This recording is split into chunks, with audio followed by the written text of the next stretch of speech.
My name is Karen. I married my husband, whom I met at a university mixer at the age of 22, and we are now in our 8th year of marriage. We both love our jobs, and we don't have any children yet. We do have some desire to have kids eventually, but in this day and age, we wanted to work full-time as long as we could. Our jobs kept us both busy, and while we couldn't call it a life of misconnections, we both often worked late. And given that we've been together for 12 years since our university days, there wasn't exactly a daily mood of eager baby making. What's more, we currently live in New York, but my husband has told me that he intends to take over his family business in the future. So it's decided that we will return to his hometown in rural Nebraska. I had agreed to this. I was starting to think that it was time to start considering our future. I was, of course, feeling some pressure due to my age, but for now, I wanted to prioritize my current life as a career woman in the city. I get along well with my husband's parents, and I just had a phone call with my father-in-law the other day. Normally, in-laws would be asking about when we are going to have children, but they don't. Instead, they always show their consideration by saying things like, "Karen, our son can be quite selfish, isn't he? Thank you for looking after him." I felt that even if we move to rural Nebraska in the future, we can get along well with his parents. So for now, I was determined to fully enjoy my life and work in the city. Then, one day, as usual, when I returned from work, unusually, my husband had come home earlier. Even when I had to work overtime, I usually return home by 8 p.m. at the latest, including the time I spent shopping for dinner. And no matter how late it gets, I am home by 9 p.m.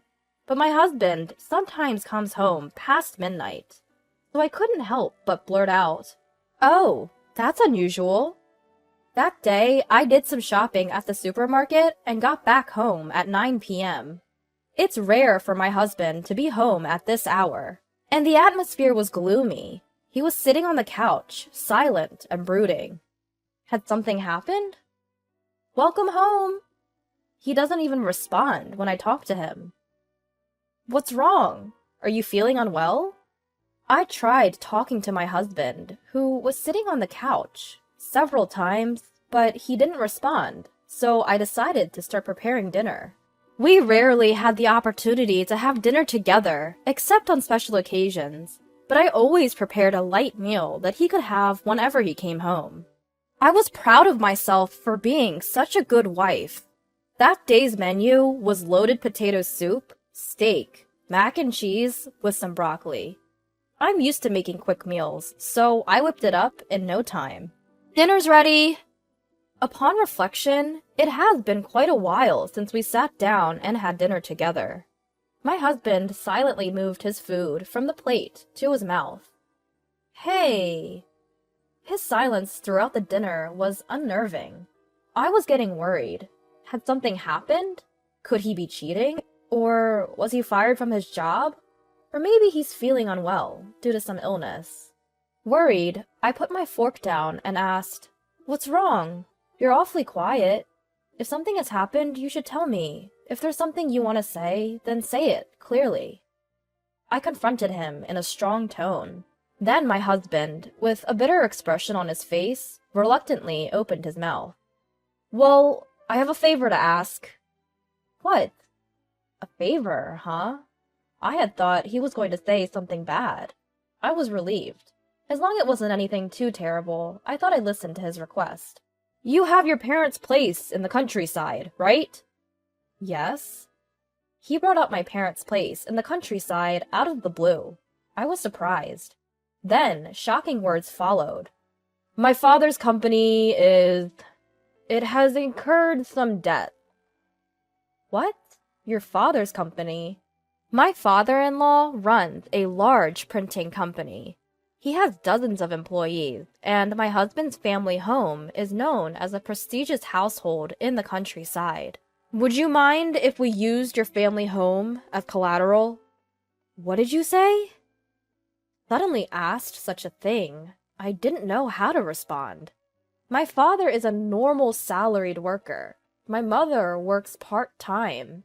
My sister is working as a nurse in a local hospital, and somehow the three of them are making ends meet modestly. Even if it's for the sake of my husband's family, why does my parents' house have to serve as collateral? Sorry to say this, but your family's house it's normal. Unlike mine, right? Normal. Unlike his. What does that mean? Indeed, compared to the family of my husband, who runs a large local business, we are an ordinary family. In truth, my family is in a tight spot right now. If things keep going this way, we're going to bounce a check for the second time. That would lead to bankruptcy. We desperately need a loan of about $500,000.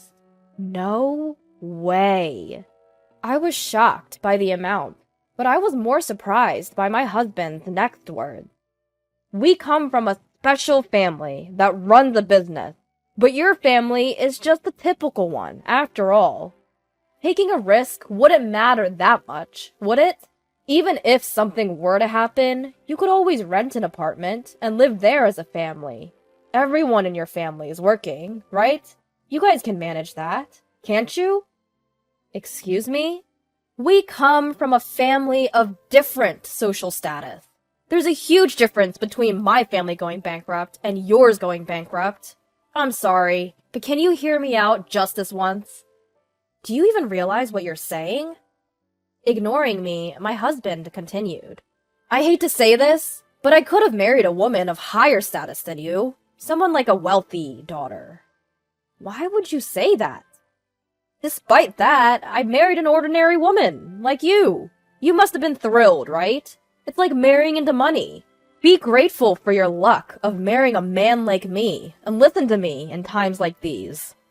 It's true that when I married my husband, both of my parents were happy that I was marrying the only son of a business owner. But they were also very apologetic, saying, we somehow feel like we're not on the same level. But I didn't marry my husband because I was aiming for a rich man. We both loved reading, met at a book club, and decided to get married because we found love for each other. But deep down, I couldn't believe he had been thinking like this. My husband's abusive words became more and more harsh. Your sister! Why is she still living in the house she was born in? She's a nurse, isn't she? She should get married and leave home already. If it's just the two of your parents, they can easily rent an apartment. It's cheaper in the countryside. Enough is enough. I started to lose my temper. That house was left to us by our grandparents, and our parents built it with their sweat and tears while raising us sisters. You're saying it doesn't matter what happens to it? But my husband wasn't listening anymore. Look, none of that matters. Don't bother me with your small-scale stories. Working to raise you two sisters. Huh. From the beginning, you and I were a mismatch. What? Call it a folly of youth, but during college, I got caught up in love and ended up choosing you. I should have looked at reality more. Even now, we're both working, right? If I had married a more sophisticated lady, I would have had the support of her parents, and she could have been a housewife. Wait, are you even looking down on me for working? And it's not like you're at some top-notch company. You're desperately clinging to a regular job, looking so poor. Do you even know what you look like? You say you're busy with work. I don't know what kind of job that is, but you rush around every morning to bring home such a low salary. You even cut your hair short because of it. You were cute when we first met because you were young, but now you lack charm. How did this conversation about using my family home as collateral end up turning into him bad-mouthing my family, and even my appearance? Even if his emotions are getting the best of him because of his family situation, he's far across the line. Still, my husband went on. Some say working women are attractive, but you're not one of them. I would much prefer a woman who lives a leisurely, elegant life, like my mom. Classy, you know? Why would you say that? I couldn't hold back my anger anymore as my husband began to completely negate me. If you don't want to get divorced, put up your parents' house as collateral. I'm still young and have the right to choose another woman. It's me who's going to climb up the social ladder from now on. Plus, I'll be the president of the company in town someday. If you don't want to be dumped, just listen to what I say. The man spewing these abusive words in front of me was no longer the husband I knew. What a horrible man he had turned out to be. My family should get saved over yours. I was shocked, realizing that this must have been his true feelings all along. Because my normally quiet husband, a man who's usually hard to read, was being unusually vocal. Something inside me snapped. Hey, what happened with that matter? My husband asked me one morning. I hadn't spoken to him at all since then. Perhaps he had started to feel rushed, or maybe he had simply decided to stop hiding his true nature after openly expressing his long-held thoughts about me. His attitude remained incredibly arrogant. I'll give you an answer tonight. Upon hearing my response, he left the house. I filled in all the necessary items on the divorce papers I had brought from the city hall, signed them, stamped them, left them on the dining table, and then left the house. That evening, "Hey, what's this? What are you trying to do?" My husband, who might have expected me to consent to the collateral talk, had come home earlier than me. He was flabbergasted, looking at the divorce papers on the table. "You see these papers?" I responded coolly. "What are you thinking? Now's not the time for this kind of charade. I've told you, my family's in a pinch, haven't I? Are you really that stupid?" I ignored his offensive, stupid remark. It hurts to think that my father-in-law's company is in a crisis. But I just couldn't forgive this man for taking advantage of the situation to express his true feelings. "You're just an ordinary woman. I should have married a richer daughter." He had been carrying on with our married life all this while, thinking such things. And although he always comes home late, he could come home early in times of emergency. I hadn't noticed, or even thought about it before, but maybe he had had one or two affairs under the guise of work. But at this point, I didn't even care. Once I realized that he had been looking down on me and my family all along, there was no way we could continue our marriage. "Hey, don't mess with me!" He approached me, his demeanor threatening as if he might strike me. But I didn't flinch. "I've made up my mind. Now you need to sign this, too," I calmly stated. After that, I thought there might be a court battle involving lawyers, but in the end, he simply agreed to the divorce after some time. Since I had presented the divorce papers, I quickly packed my things and escaped to a temporary apartment. Perhaps he gave up. Regretting what he'd already spat out was too late. He had clearly insulted me, and not just me, but my family environment as well. What's been said can't be unsaid, and I didn't give him the chance to undo it, because that was his true feelings. After the divorce, I worked hard at the job that my husband had ridiculed as low-paying. Fast forward a few years. On a Saturday afternoon, a day off from work, I got a call from my former father-in-law.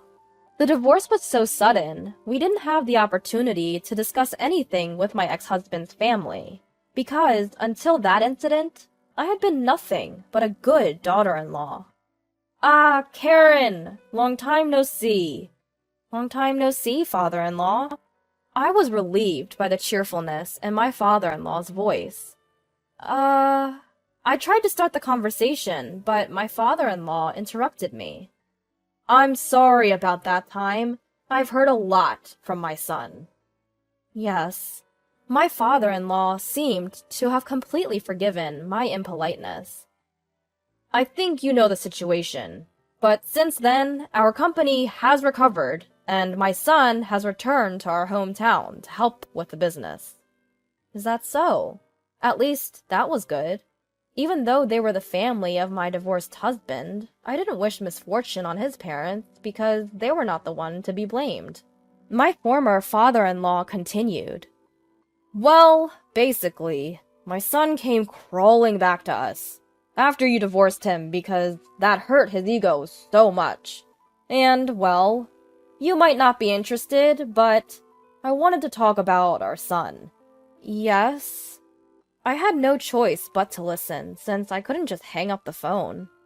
Since that time, he's been really down in the dumps. He's simply unmanageable. Really. I don't like speaking ill of my own son like this, but he's got this big attitude, like, I'm the son of the owner of this company, and he's alienating the employees. His ego has grown even larger since he moved back from New York. And he's just not well-liked at all. I see. He came back out of nowhere and started acting all high and mighty. We don't know what to do with him. I can somewhat imagine the situation. After all, he had such a low opinion of me, his own wife. He probably looks down on the employees of his father's company as mere servants. Several years have passed since then, and he's likely seated as an executive director. His personality has probably warped further, making it impossible to handle him. I see.